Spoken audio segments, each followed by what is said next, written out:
ನಮಸ್ಕಾರ ಕರ್ನಾಟಕ.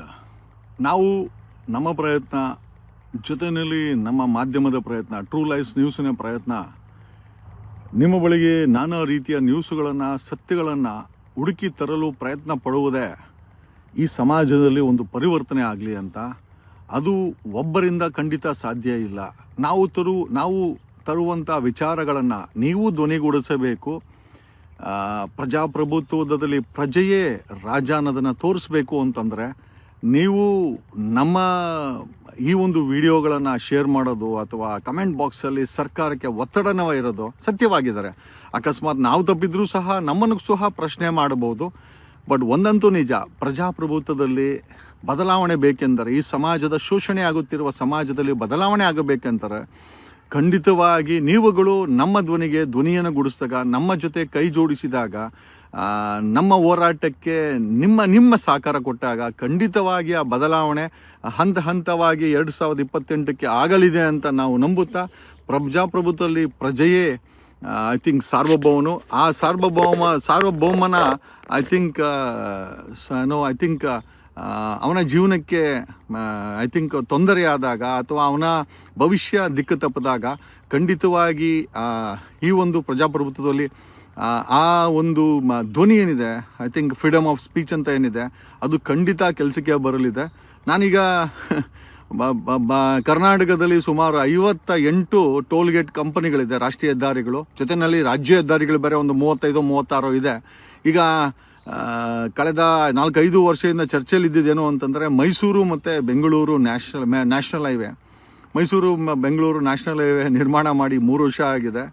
ಖುಷಿ ವಿಚಾರ ಏನು ಅಂತಂದರೆ, ಟೋಲ್ಗೇಟ್ ಮಾಡಿದ ಕಂಪನಿಗೆ 855 ಕೋಟಿ ಟೋಲ್ಗೇಟ್ ಸಂಗ್ರಹ ಮಾಡಿದ್ದಾರೆ. ಬಿಸ್ನೆಸ್ ಯಾರೋ ಹೇಳ್ತಾ ಇದ್ರು, ನಮ್ಮ ಪ್ರಧಾನಮಂತ್ರಿ ಮಾಡಿಬಿಟ್ರು ಅಥವಾ ನಮ್ಮ CM ಮಾಡಿಬಿಟ್ರು, ನಮ್ಮೋರ್ ಟರ್ಮಲ್ ಆಗೋಯ್ತು. ಯಾರ ಟರ್ಮಲ್ಲೂ ಅಲ್ಲ, ನಿಮ್ಮನ್ನು ಲೂಟಿ ಮಾಡೋಕ್ಕೋಸ್ಕರ ಅವರುಗಳು ಟೋಲ್ಗೇಟ್ಗಳನ್ನು ಮಾಡೋದು. ಆಮೇಲೆ ಜೊತೆಯಲ್ಲಿ ದುಃಖಕರವಾದಂಥ ಸಂಗತಿಗಳು ಕೂಡ ಈ ಮೈಸೂರು ಒಂದು ಖುಷಿಯಾದ ವಿಚಾರ ಏನು ಅಂತಂದರೆ, ಒಂದು ಐ ಥಿಂಕ್ ಅಸುರಕ್ಷಿತ ರಾಷ್ಟ್ರೀಯ ಹೆದ್ದಾರಿನ ಮೈಸೂರು ಬೆಂಗಳೂರಿಗೆ ನಿರ್ಮಾಣ ಮಾಡಿದಂಥ ಕೀರ್ತಿ, ಅದರಲ್ಲಿ 3 ವರ್ಷದಲ್ಲಿ 855 ಕೋಟಿಗಳ ಟೋಲ್ಗೇಟನ್ನು ಸಂಗ್ರಹ ಮಾಡಿದ ಕೀರ್ತಿ ಆ ಟೋಲ್ಗೇಟ್ ಕಂಪನಿಗೆ, ರಾಷ್ಟ್ರೀಯ ಹೆದ್ದಾರಿಗೆ ಸಿಗುತ್ತೆ. ಜೊತೆಯಲ್ಲಿ ಮೈಸೂರದು ಸಿಂಹ ಯಾವಾಗಲೂ ಹೇಳ್ತಾ ಇತ್ತು, ನಮ್ಮ ಟರ್ಮಲ್ ಆಗಿತ್ತು. ನೋಡಿ, 855 ಕೋಟಿ ಟೋಲ್ಗೇಟ್ ಸಂಗ್ರಹ ಆಗಿದೆ. ಜೊತೆಯಲ್ಲಿ ಬ್ಯಾಡ್ ನ್ಯೂಸ್ ಏನು ಅಂತಂದರೆ, ಸುಮಾರು 215 ಜನ ಸತ್ತೋಗಿದ್ದಾರೆ ಆಕ್ಸಿಡೆಂಟ್ಸ್ ಆಗಿ. ಜೊತೆಯಲ್ಲಿ ಇನ್ನೂ ಹೆಚ್ಚಿನ ಆಘಾತಕಾರಿ ವಿಚಾರ ಏನು ಅಂತಂದರೆ, 1674 ಆಕ್ಸಿಡೆಂಟ್ಸ್ ಆಗಿದೆ. 1674 ಆಕ್ಸಿಡೆಂಟ್ಸು. ಅದರಲ್ಲಿ 215 ಸಾವು, ನಷ್ಟ ಎಲ್ಲ ಜನರಿಗೆ. ಓಕೆ, ಬೆಂಗಳೂರು ಮೈಸೂರು ಹೆದ್ದಾರಿ ಆಗಿಬಿಟ್ರೆ ಎಲ್ಲ ಅಸುರಕ್ಷಿತವಾದಂಥ ರಾಷ್ಟ್ರೀಯ ಹೆದ್ದಾರಿಯನ್ನು ನಿರ್ಮಾಣ ಮಾಡಿದಂಥ ಕೊಡುಗೆ ಈ ದೇಶದ ರಾಜಕಾರಣಿಗಳು, ಈ ರಾಜ್ಯದ ರಾಜಕಾರಣಿಗಳು, ಜೊತೆಯಲ್ಲಿ ಲೂಟಿ ಮಾಡೋ ಟೋಲ್ಗೇಟ್ ಕಂಪನಿಗಳು. 855 ಕೋಟಿ ಟೋಲ್ಗೇಟ್ ಸಂಗ್ರಹ ಆಗಿದೆ, 215 ಹೆಣ ಬಿದ್ದಿದೆ. ಮೈಸೂರು ಬೆಂಗಳೂರು ಟೋಲ್ಗೇಟಲ್ಲಿ 1674 ಆಕ್ಸಿಡೆಂಟ್ಗಳಾಗಿದೆ. ಲಾಭ ಯಾರಿಗೆ, ನಷ್ಟ ಯಾರಿಗೆ, ನೀವೇ ಯೋಚನೆ ಮಾಡ್ಕೊಳ್ಬೇಕು. ಟೋಲ್ಗೇಟು ಮತ್ತು ಈ ಟೋಲ್ಗೇಟ್ ಕಂಪನಿಗಳು ಮಾಡಿ ರಾಷ್ಟ್ರೀಯ ಹೆದ್ದಾರಿಗಳು ಮಾಡೋದು ಬರೀ ಲೂಟಿ ಮಾಡೋಕ್ಕೋಸ್ಕರ. ನೋಡಿ, 855 ಕೋಟಿ ಗಲ್ಲಕ್ಕೆ ದುಡ್ಡು ಬಂತು, ಆದರೆ 215 ಜನ ಪ್ರಾಣ ಕಳ್ಕೊಂಡ್ರು. ಮತ್ತು ಹಾಗಾದರೆ ಈ ಟೋಲ್ಗೇಟ್ ಕಂಪ್ನಿ ಮಾಡಿ ಹೊಸ ರಸ್ತೆ ಮಾಡಿ ಯಾರಿಗೆ ಏನು ಪ್ರಯೋಜನ?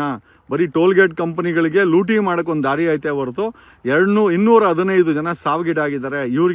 ಇವ್ರ ಕತೆ ಹೇಗೆ? ಅಸುರಕ್ಷಿತವಾದಂಥ ಬೆಂಗಳೂರು ಮೈಸೂರು ಹೆದ್ದಾರಿ ಅಂತ ಅಲ್ಲಿಗೆ ಕ್ಲಿಯರ್ ಆಯ್ತಲ್ವಾ? ಅಸುರಕ್ಷಿತವಾದಂದರೆ ಒಂದು ವರ್ಷಕ್ಕೆ ಹೆಚ್ಚು ಕಮ್ಮಿ 80-90 ಜನ ಸತ್ತಿದ್ದಾರೆ ಈ ಬೆಂಗಳೂರು ಮೈಸೂರು ಹೈವೇನಲ್ಲಿ. ಟೋಲ್ಗೇಟ್ ಕಂಪ್ನಿ ಮಾತ್ರ 855 ಕೋಟಿ ರೂಪಾಯಿ ದುಡ್ಡನ್ನು ಸಂಗ್ರಹ ಮಾಡ್ಕೊಂಡು ಚೆನ್ನಾಗಿದ್ದಾರೆ. ಹೆಣ ಬಿದ್ದವರು ಬಿತ್ತು. 1674 ಅಸುರಕ್ಷಿತವಾದಂಥ ಈ ಒಂದು ರಸ್ತೆ ಅಂತ ಹೇಳುತ್ತಾ, ನಮ್ಮ ಧ್ವನಿಗೆ ನಿಮ್ಮ ಧ್ವನಿ ಇರಲಿ. ನಮ್ಮ ಎಲ್ಲ ವಿಡಿಯೋಗಳು ನಿಮಗೋಸ್ಕರ, ಕರ್ನಾಟಕದಲ್ಲಿ ಪ್ರಜಾಪ್ರಭುತ್ವ ಉಳಿಲಿ ಅನ್ನೋದಕ್ಕೋಸ್ಕರ ನಾವು ಈ ಒಂದು ಕೆಲಸವನ್ನು ಮಾಡ್ತಾ ಇದ್ದೀವಿ. ನಾವು ಮತ್ತು ನಮ್ಮ ಮಾಧ್ಯಮ ಮಾಡ್ತಾ ಇದ್ದೀವಿ. ನಾವು ಒಬ್ಬರೇ ಸಾಧ್ಯ ಮಾಡಲಿಕ್ಕಾಗಲ್ಲ. ತಾವುಗಳು ಇದಕ್ಕೆ ಧ್ವನಿ ಜೋಡಿಸಬೇಕು, ತಾವುಗಳು ಕಮೆಂಟ್ ಮಾಡಬೇಕು, ಸರ್ಕಾರಕ್ಕೆ ಒತ್ತಡವನ್ನೇ ಇರಬೇಕು ನಾನಾ ರೂಪದಲ್ಲಿ ಅಂತ ಹೇಳುತ್ತಾ, ನಾನು ನಿಮ್ಮ advocate Jagadish from true life news channel. Thank you, ಧನ್ಯವಾದಗಳು. ಕಣದಲ್ಲೂ ಕನ್ನಡ.